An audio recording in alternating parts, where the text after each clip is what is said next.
va a ser en ambos lados igual.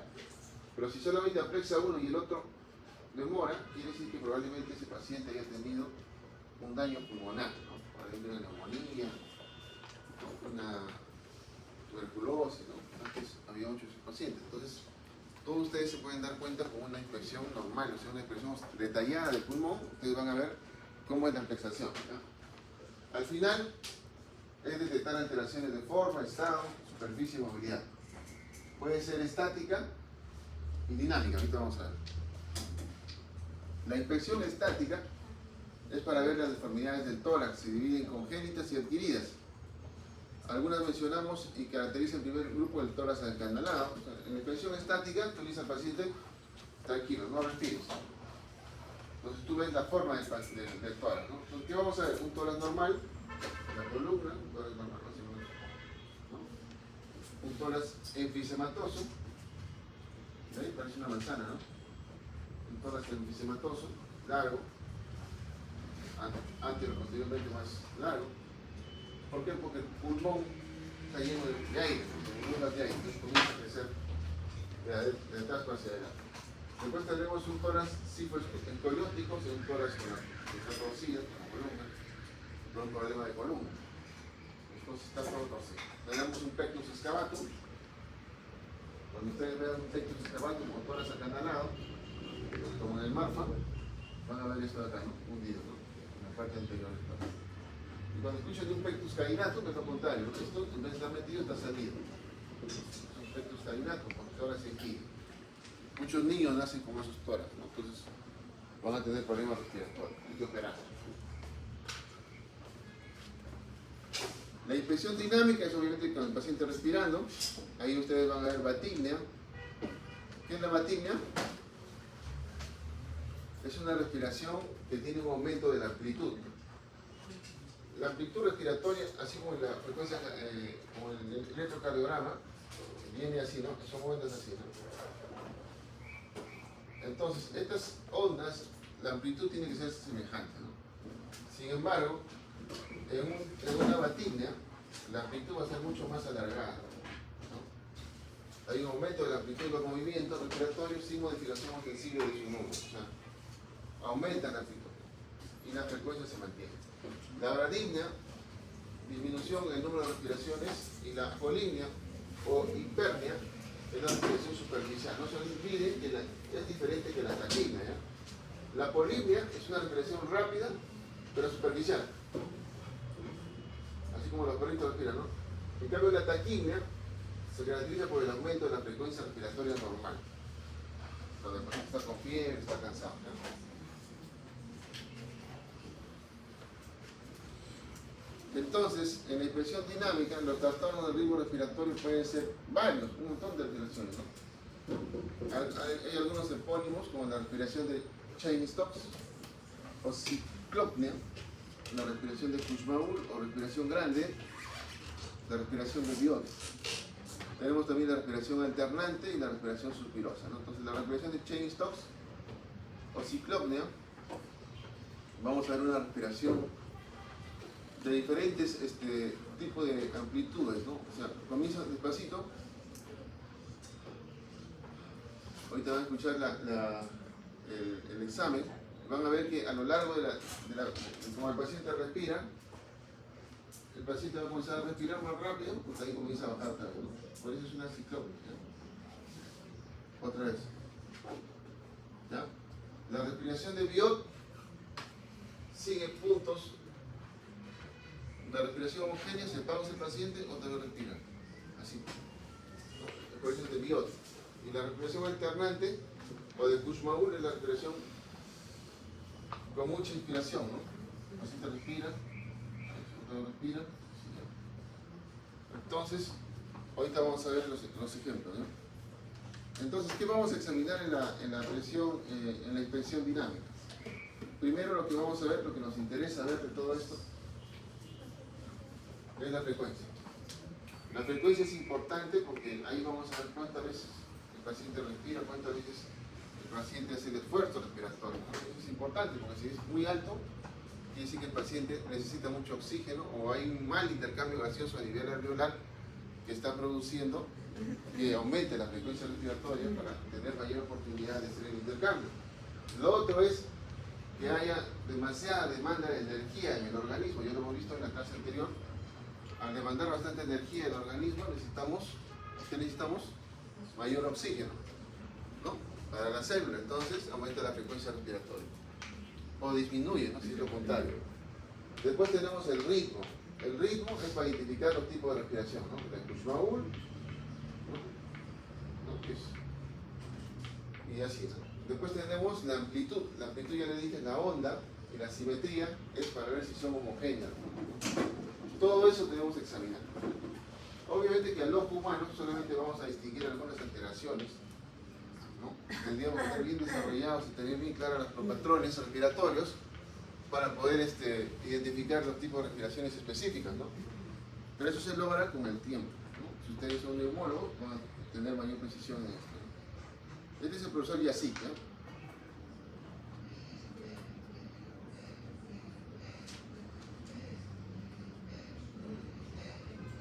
¿Qué es eso? ¿Ah? Taquimia. ¿Esto qué es?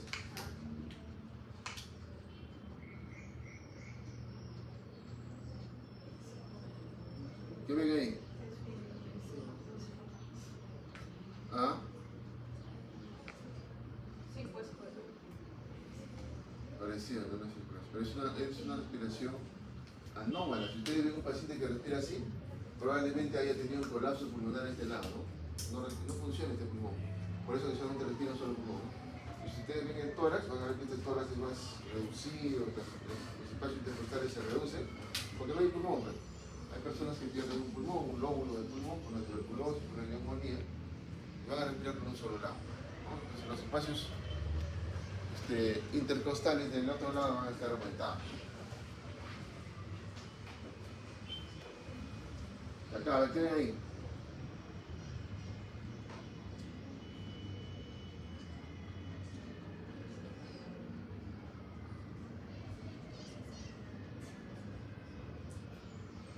¿Qué ven? No hay nada. ¿No ven ahí está respirando? ¿Qué ven? Vamos a hacer taquimia. ¿Dónde está la taquimia ahí? Bratimia. De ahí. ¿Qué ven ahí?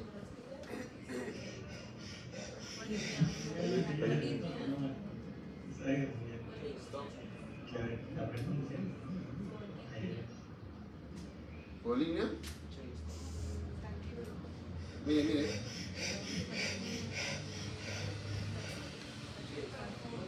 ¿Qué es? Chain stop, ¿no? Es esta de acá, mire. Ustedes tienen que estar atentos, por eso yo le digo acá. Le dije bien claro, ¿no? Chain stop. El paciente comienza así.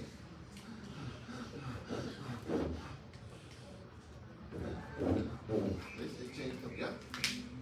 ¿Se dieron cuenta o no? Sí, claro. El doctor no me ha dado cuenta. Ustedes están dormidos, ¿no? Vengan acá tomando desayuno, ¿no? Levanten 5 de la mañana.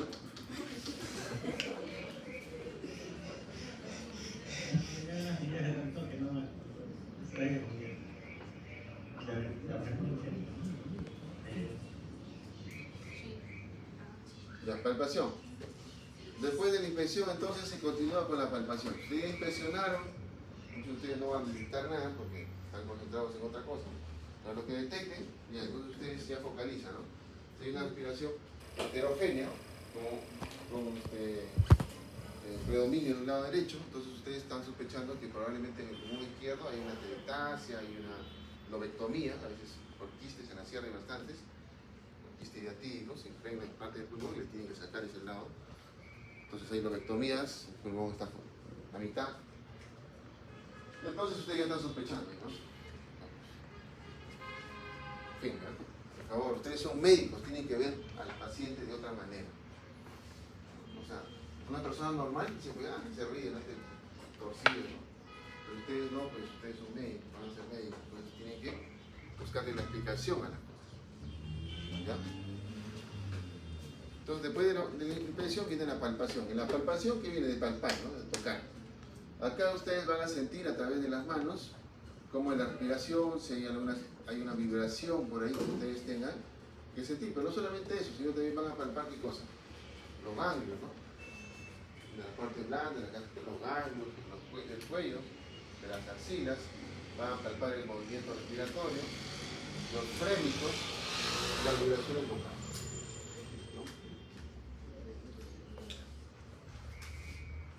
Antiguamente no había estetoscopio, ¿no? Entonces los médicos ¿cómo auscultaban? Solamente ponían la mano en la espalda, y aunque no crean, ustedes cuando ponen la mano en la espalda de una persona van a sentir la respiración, porque la mano, el tacto, las terminaciones nerviosas perciben esas ondas, ¿no?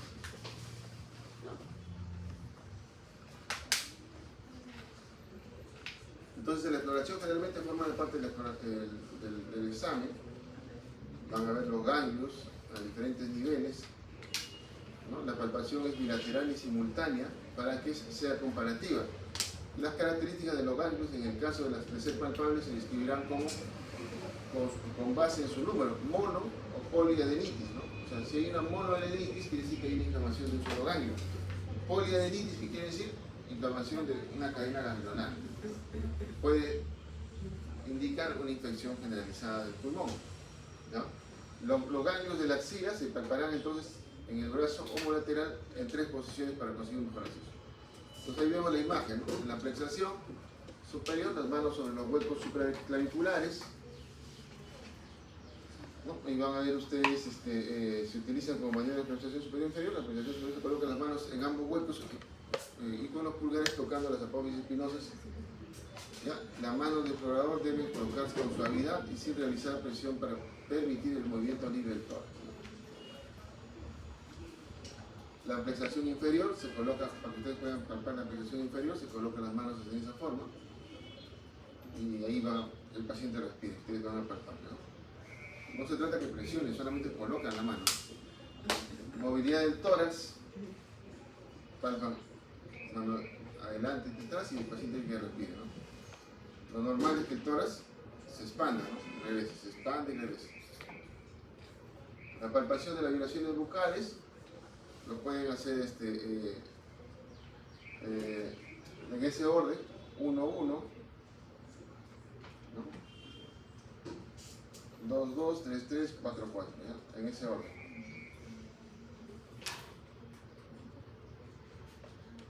Después en la cara anterior se palparán también la región infraclavicular, mientras que en la cara lateral, en las regiones axilar e infraaxilar, para palpar ustedes la vibración bucal, ¿no? Entonces no olviden eso, por favor, ¿ya? 1, 1, 2, 2, 3, 3, 4, 4. Después tenemos 5, 5, 6, 6, 7, 7, 8, 8. En ese orden, 9, 10, 11, para palpar las vibraciones bucales. La palpación de las vibraciones bucales puede haber dos cosas. Puede haber un aumento o una disminución. Si hay un aumento, probablemente la vibración está aumentando porque probablemente hay una condensación del tejido pulmonar, hay una inflamación del tejido pulmonar, hay una permeabilidad hasta el foco de la condensación, hay un contacto del foco con la pared torácica, hay un síndrome de condensación o consolidación con luz bronquial permeable, en este caso se ven en las neumonías.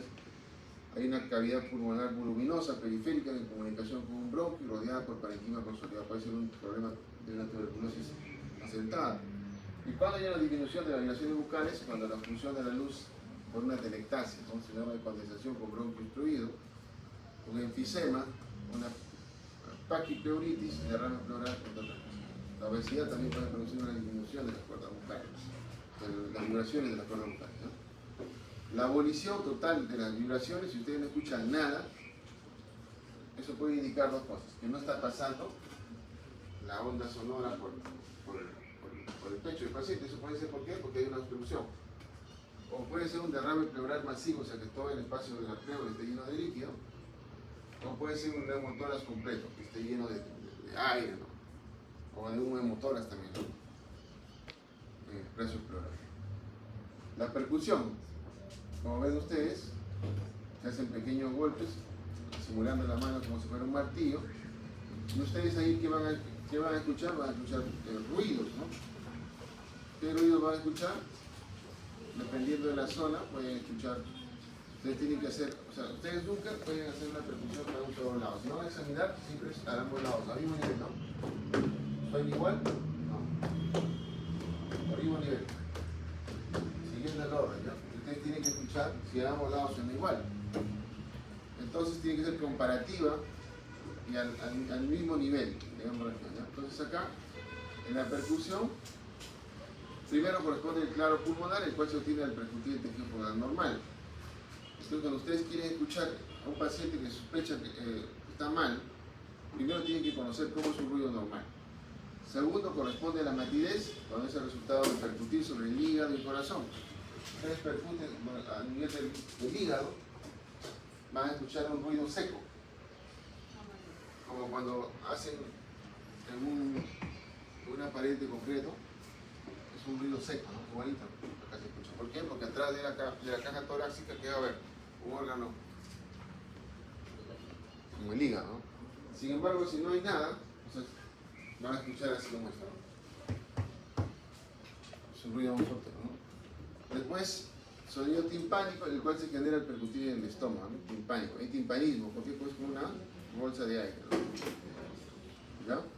Entonces con eso ustedes entrenan su oído. Ah, ya, miren, mira, doctor, esta es una matidez en el hígado. Percute en su hígado. Ah, este es un ruido timpánico.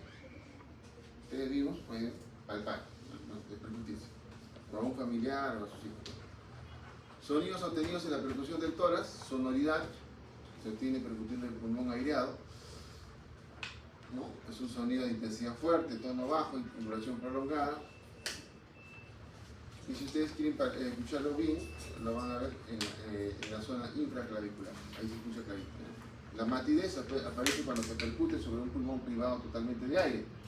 Puede ser una neumonía, una atelectasia, por lo tanto, incapacitado para vibrar o cuando entre este, ¿no? Entonces puede haber también un derrame pleural. Está ocupado por algo, ¿no? O también cuando lo palpan a nivel del hígado o del vaso. El timpanismo, por su parte, normalmente se percibe percutiendo sobre órganos de contenido solo aéreo, ¿no? Estómago, intestinos. Es un sonido musical de intensidad superior a los otros dos sonidos, más alto, ¿no? Duración máxima y tonalidad intermedia. La submatidez, mira, una cosa es la matidez y otra cosa es la submatidez. Es una vibración de sonido mate con mayor sonoridad, un poquito más sonoro y tono más grave, ¿no? Se encuentra en zonas del pulmón con menor aireación que la necesaria para producir una sonoridad y disminuye con la lámina del pulmón de un órgano solo, ¿no? Submatidez hepática, nivel de quinto. La hipersonoridad es un aumento del sonido, una variedad de la sonoridad caracterizada por ser más fuerte, más grave y de mayor duración. Generalmente, ¿dónde vamos a ver una hipersonoridad? Cuando hay un neumotórax a tensión, hay un proceso asmático o un enfisema pulmonar, ¿no? Entonces ahí vemos los hallazgos percutorios, vemos las costillas, vemos la matidez cardíaca, la sonoridad pulmonar, el timpanismo, el Obstraube a nivel inframamilar y así, ¿no? La auscultación, que es el último paso, es la última fase de la exploración física del tórax, se realiza con un estetoscopio, el paciente debe estar tranquilo, confortable y debe ser de esa manera, ¿ya? Cuando ustedes vayan a la práctica, por favor, y el profesor les diga, ausculten o auscúltense, o vean en la maqueta, hay una maqueta que va a dar, que tiene sonidos, reproduce sonidos. Este es el corrector, ¿ya? Comienza a nivel, ¿cómo se llama esta región? Ya, aquí, 1, 1, 2, 2, volver por el espacio intercostal, ¿ya? 3, 3, 4, 4, 6, 5, 5, amplían el tamaño, 6, 6, 7, 7, tienen que aprenderse esta secuencia, ¿no? Para que puedan auscultar, el profesor les va a evaluar, ¿no? De ahí pueden aumentar, ¿no? Lo ideal es que siga un orden. No me pueden hacer acá, después bajan para acá, después se van para allá, como hace mucho, ¿ya? Eso les va a bajar sus puntos en la práctica. Tienen que ser consecuentes, tienen que concentrarse en lo que hacen. ¿De qué vale después que escultes acá arriba y de ahí te vayas para atrás? ¿Qué vas a buscar ahí? O sea, no tendría lógica, ¿no? Entonces, siempre tienen que buscar la comparación, la comparatividad entre ambas regiones pulmonares, sino cómo van a saber cuál está mal. ¿No? Bien, entonces en la auscultación el ruido respiratorio puede ser normal, compuesto por dos componentes, el laringotraqueal, denominado soplo glótico, y el murmullo vesicular. El ruido laringotraqueal se conoce también como respiración bronquial de Laennec, y es un ruido soplante de tonalidad elevada, que se escucha tanto en la inspiración como durante la expiración, a nivel de la nariz, tráquea y esternón. En la parte posterior se escucha a lo largo de la columna vertebral y en la parte interna de los espacios. Entonces, estos son los ruidos normales. ¿Ya? Estamos escuchando. Escuchen.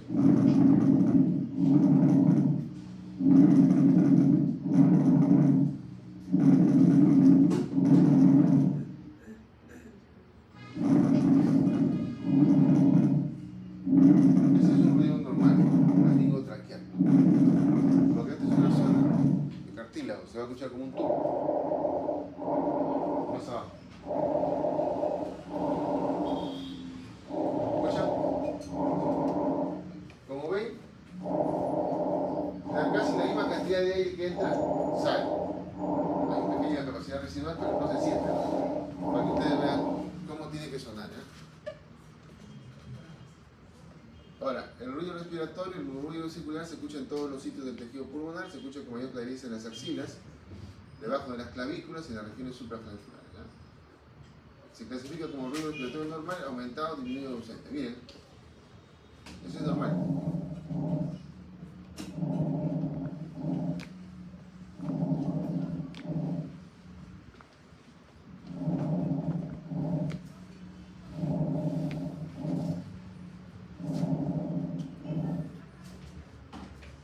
Siempre la inspiración va a ser un poco. ¿Por qué? Porque nuestra capacidad pulmonar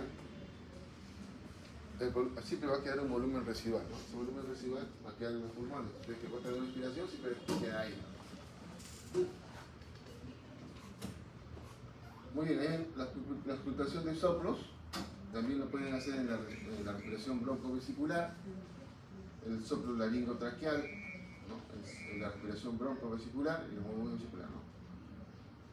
Los soplos pueden ser tubáricos, cavitarios, anfóricos y pleuríticos. En el tubárico es de percepción del ruido laringotraqueal. O sea, ¿por qué? Porque es un tubo, ¿no? Tubárico. Es como si soplara en una botella. Suena un sonido. ¿Alguien sopla una botella alguna vez? ¿O alguien sopla quena? Ese es un soplo tubárico, ¿no? Entonces, se escucha en casos de que el tejido pulmonar es homogéneo, como cuando hay una neumonía y los bronquios están permeando. Después tenemos el soplo cavitario. El soplo cavitario es una modificación del tubárico porque hay una cavidad redondeada del tejido pulmonar condensado, hay flemas, hay inflamación. Ocurre porque la cavidad sirve como una cámara de resonancia. Es un soplo cavitario, un hueco de la pulmón, ¿no? El soplo anfórico, poco intenso, con resonancia metálica, en ocasiones solo se escucha si el paciente tose. Ahí se escucha un ruido, ¿no? Como respiración profunda, puede enfrentarse con casos de neumonía o neumotórax, mejor dicho, espontáneo de atención.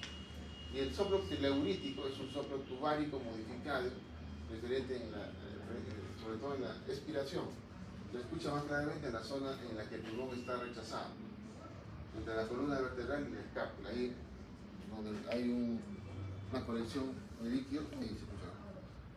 Y los estertores pueden ser de dos tipos, ¿no?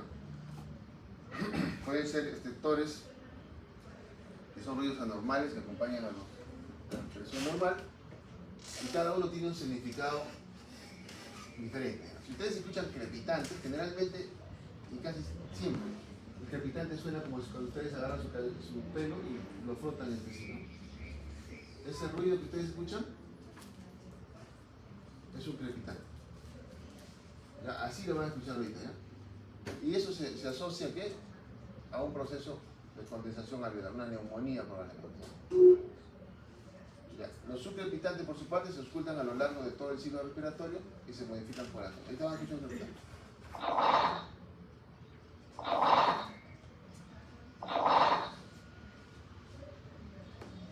¿Ves? Muy bien, la auscultación, clasificación de los ruidos agregados. Respiración de los principales ruidos agregados, sibilantes o roncus, Las sibilancias son conocidas en los procesos asmáticos o de obstrucción, como el POC. Los roncus, es todavía más grave, ¿no? Los extractores, ¿no? Húmedos pueden ser con presencia de secreciones en los bronquios o alveolos. Extractores húmedos, mucosos o de burbuja gruesa, mediana, suena, ¿no?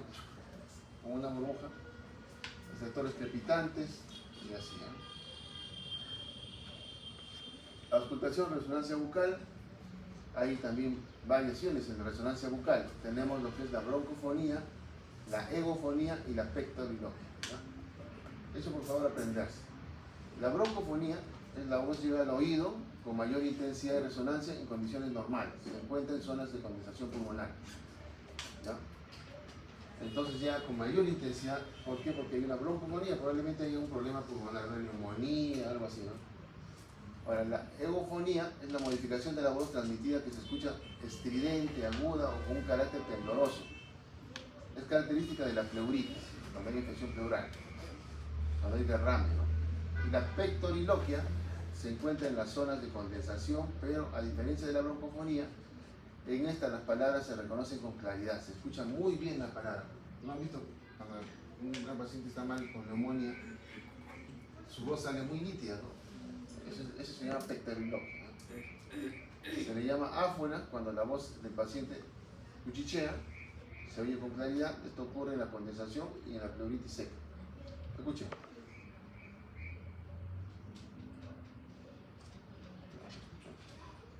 En su casa lo escuchen, ¿ya?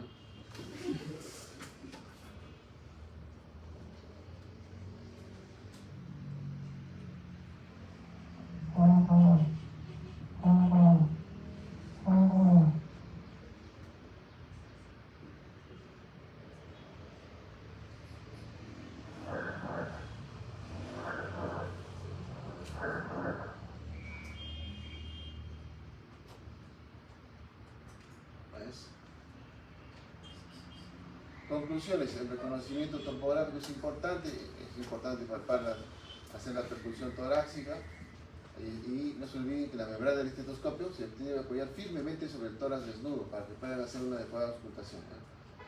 Vamos a avanzar rápido. Esta es la 1. Ahí tenemos la 11.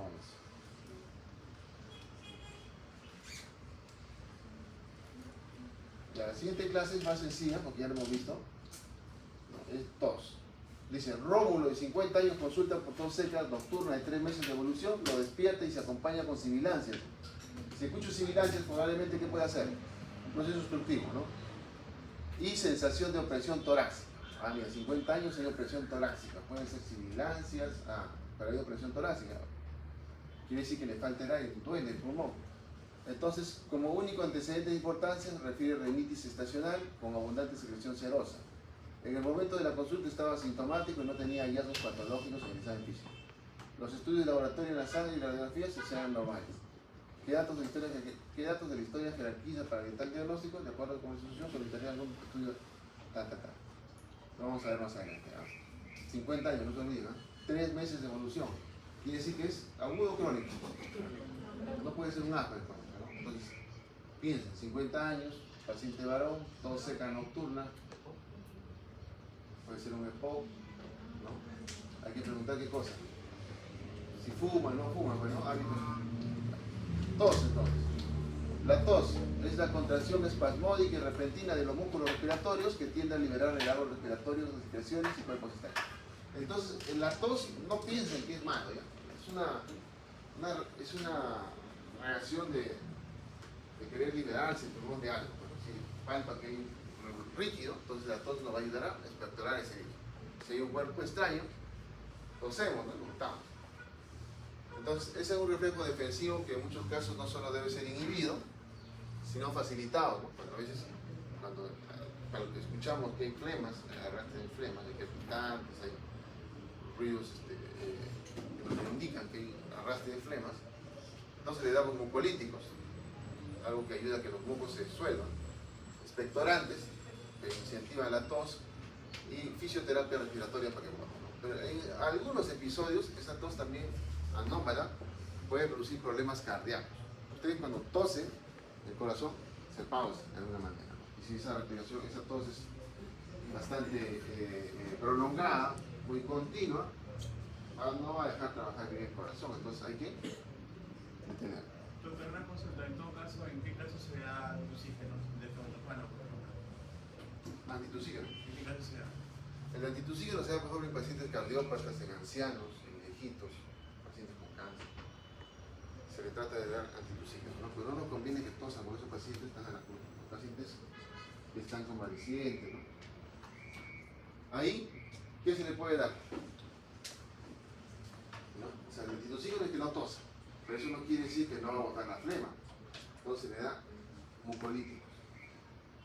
Los mucolíticos diluyen la flema. Entonces el paciente cuando va a toser, va a ser más, ya no va a ser como un mecanismo de defensa, ¿no? Sino va a ser porque ya tiene flema en el árbol respiratorio. Se va a ser una respiración productiva. Se llena de flema y bota. Pero si ustedes no le dan un antitusígeno, el paciente va a hacer respiraciones con una reacción simpática. Va a toser así por toser, ¿no? Es una reacción así, en cadena. Y eso no es bueno, pues. Hay que impedirlo, ¿no? La fisiopatología de la tos tiene que ver mucho que ver con los nervios craneales. Quinto par, los receptores. ¿Dónde están los receptores? En la nariz, en los senos paranasales.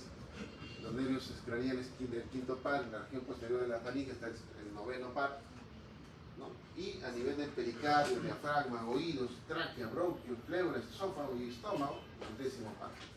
Entonces hay terminaciones nerviosas que nos van a indicar dónde van a recepcionar el par. Después eso va a ir al centro de la tos. ¿Dónde está el centro de la tos? ¿Dónde está todo eso? ¿A nivel de qué? El hipotálamo, ¿no? Entonces acá van a salir vías eferentes, ¿no? Los nervios espinales, los frénicos y el décimo par. A los efectores, los nervios espinales van a ir a los músculos respiratorios, ¿no? A los músculos respiratorios. El frénico va a ir de frente al diafragma. El frénico viene de diafragma.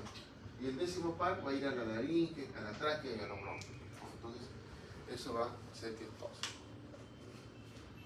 Tipos y clasificación. Tiempo de evolución. Puede ser aguda, menos de 3 semanas. Puede ser subaguda, de 3 a 8. Y crónica, mayor a 8 semanas. ¿Ese paciente cuántos meses tenía de tos? 3 meses. ¿Qué será? Entonces, eso nunca se olvida. Menos de 3 semanas, aguda.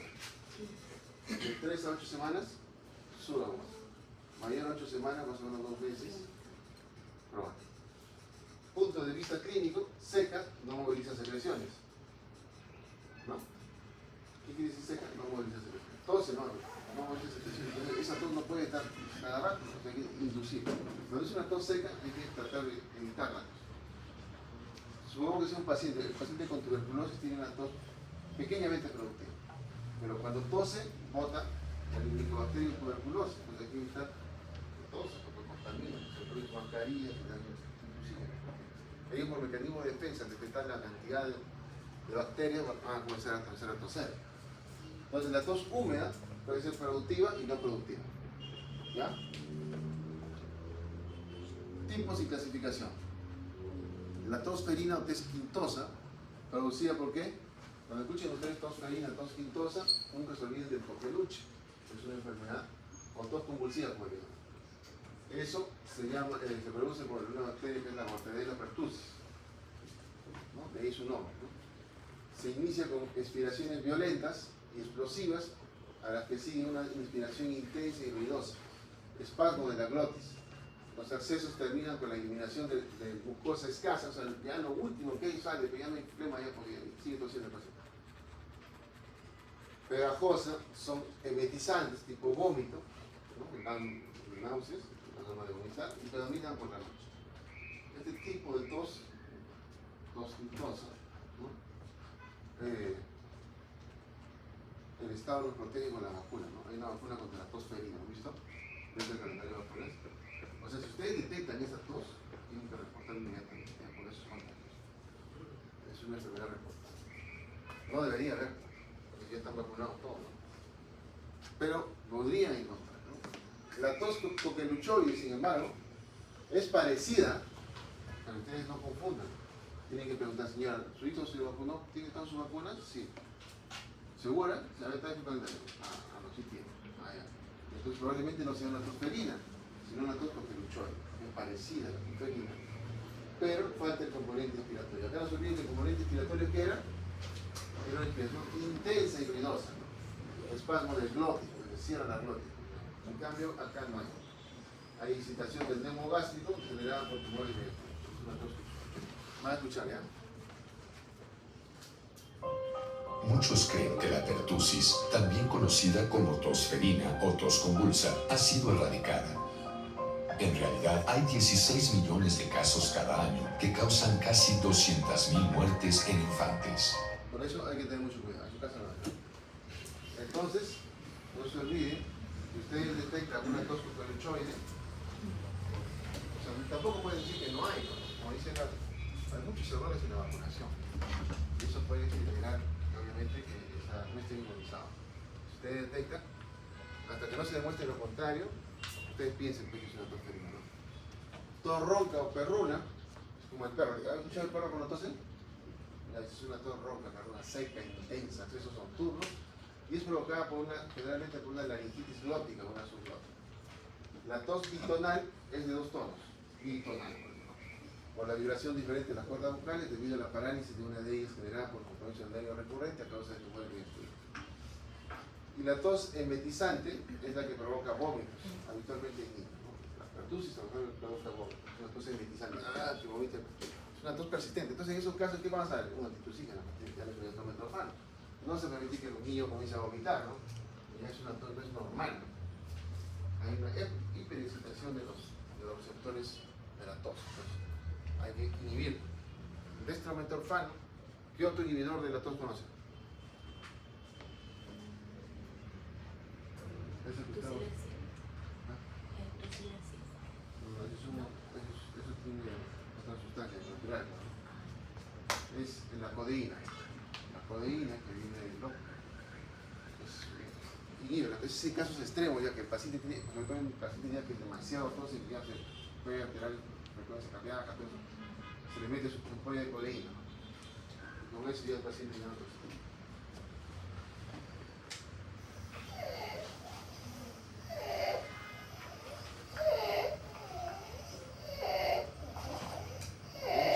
¿Qué tos es?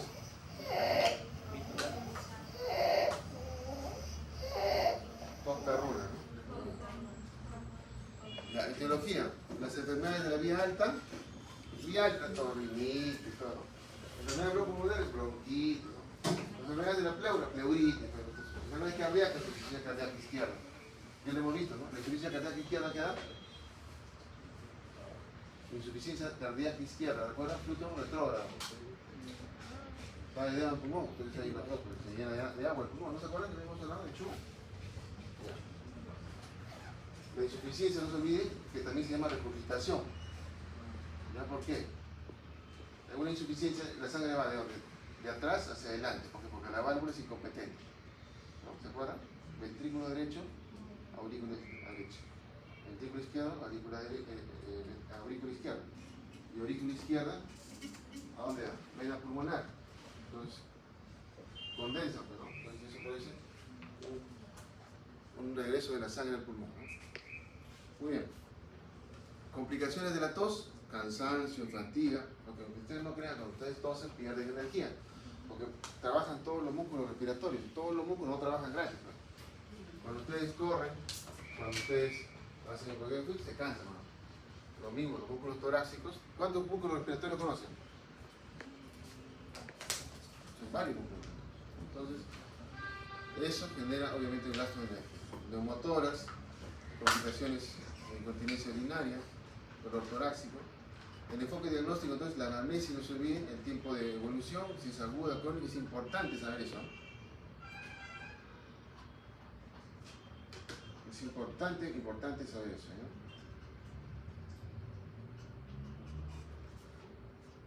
¿Ya? El momento de la aparición, hay que ver a qué hora apareció la tos, síntomas acompañantes, si vomita, no vomita, la ingesta, si se le dio una ingesta de fármacos. Todo eso, ustedes, si no lo sospechan, nunca lo van a diagnosticar. Compromiso pleural, aumenta el dolor y el enfermo trata de no toser, se denomina tos tímida o reprimida, ¿no? Durante la deglución se sospecha broncoaspiración, infecciones respiratorias acompañadas de recuerdo. ¿Por qué es importante esta parte del curso? ¿Por qué esta universidad? Porque a diferencia de otras universidades, solamente llevan semiología. Ustedes llevan práctica 1, 2, 3, 4. Porque prácticamente en esto ustedes van a hacer casi el 80% del diagnóstico. Ustedes aprenden la semiología dividida en, lo hemos dividido en práctica 1, 2, 3, 4. O sea, ya para qué más, repiten cada rato lo mismo. Entonces, cada vez es más complejo. Entonces, ustedes tienen que saber identificar los síntomas. Es lo más importante de la medicina. Ustedes van a estudiar medicina y no saben identificar una toperruna, no saben identificar un soplo. Entonces, ¿cómo van a ser médicos? O sea, no solamente es prescribir, la medicina es un arte. El arte es saber explorar, que tiene que apasionar, tiene que buscar el porqué de la cosa. ¿Ya? Así que por favor atentos, repasen sus libros, lean, repasen nuevamente. El diagnóstico, momentos de presentación. En realidad es mucho más amplio, ¿no? Pero acá el doctor Yassik, una excelente persona, les ha dado lo más importante. Ustedes tienen que saber, lo mínimo que tienen que saber. Datos útiles para el diagnóstico del paciente para una consulta de tos. Momento de la presentación. Primero, es nocturna. Puede ser una tos cardíaca, un cardíaco, un reflujo gastroesofágico, un asma nocturna, un goteo nasal posterior, que también puede provocar una. Durante el ejercicio, puede ser un asma intrusivo. Con la alimentación, puede ser una aspiración, una broncoaspiración. Y así, signos acompañantes. Tos y sibilancia. Es una broncoconstricción, porque hay sibilancia. Algo estaba subiendo. ¿Qué enfermedad? Asma. Un tumor mediastinal, un tumor que está presionando el pulmón, también puede ser. Tos y hemotisis. Primero, cáncer. Y después, tuberculosis. Si es un paciente viejito, añoso, que ha bajado de peso, ¿qué van a pensar? Un cáncer. No van a pensar en otra cosa. Entonces todo está en la mente. ¿Ya? Ustedes pueden ser buenos médicos, solamente tienen que dejar libre su imaginación. Si ustedes examinan a un paciente pensando en su mujer, en sus hijos, no van a ser buenos médicos. Si ustedes van a un acto médico, tienen que pensar en el paciente. Cuando estás pensando ya, no me han pagado, tengo que pagar la deuda del agua, mi amante me está llamando, entonces no van a ser buenos médicos. ¿Ya? Entonces, por algo están acá ustedes. Entonces, producida por fármacos, seca, ¿no? Por ejemplo, la enalapril produce tos. Antes, por muchos años, se le daba a todos los pacientes con hipertensión enalapril, que era un inhibidor de la IEC. Después de eso, se dio cuenta que el enalapril, el captopril, producía tos. Entonces, todos esos pacientes que antes recibían para la hipertensión este medicamento por años, cuando se dieron cuenta que producía daño en el cartílago, nariz, ya era muy tarde, ya. Están condenados a sufrir por tos todos sus días. Entonces, paciente viejito, chévere, hipertenso, que tose, te dice, oye, sobrino, no me paga la tos. Me sale una tos que ya no puedo aguantar, es un cosquilleo. ¿Es hipertenso? Sí. Fijo que ya con su captopril, su enalapril, entonces ustedes tienen que ser monjes. No vayan a pensar que es tuberculosis. No, la tuberculosis no se acepta. No, pues piensen, vayan más allá. O sea, con el padre del angulo, ¿ustedes han visto? No. Tienen que ver más allá de lo evidente. Pregunten por eso. Muchos de ustedes vienen de familias médicos. O sea, acá hay bastantes chicos que tengo muchos colegas que meten a sus hijos, están estudiando acá medicina. Ya vienen de familia médica, entonces ya más o menos se forman. Pero hay gente que no, Ellos es más difícil. Ustedes van a abrir el legado de los médicos, entonces hay que tener mucho cuidado. El reflujo gastroesofágico generalmente es nocturno. ¿Ya?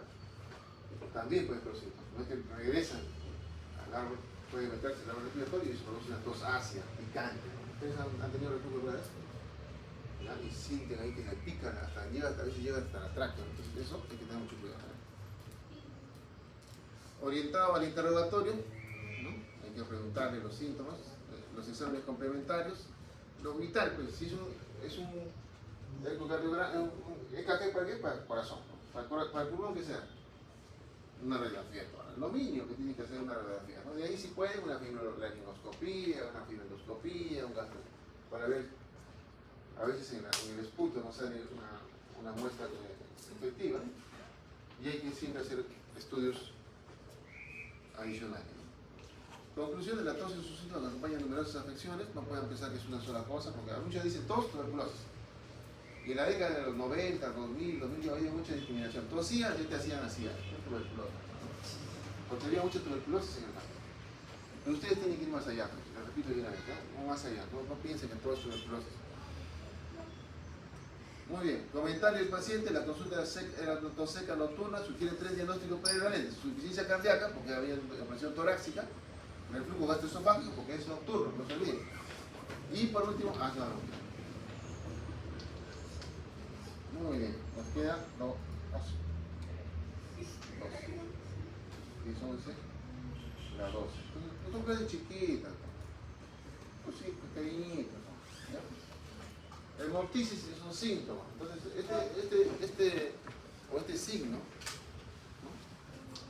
este signo es bastante frecuente en la patología pulmonar. ¿Ya? Cuando se rompe un pequeño alveolo, se forma un saco, hay una hemorragia, y ahí se depositan varios cargos, se ve la tuberculosis, produce una tos pues, con sangre. Entonces, Lila, de 27 años, consulta por encontrar sangre roja desde hace una semana. Expectoración. ¿Qué quiere decir expectoración? Viene con la tos.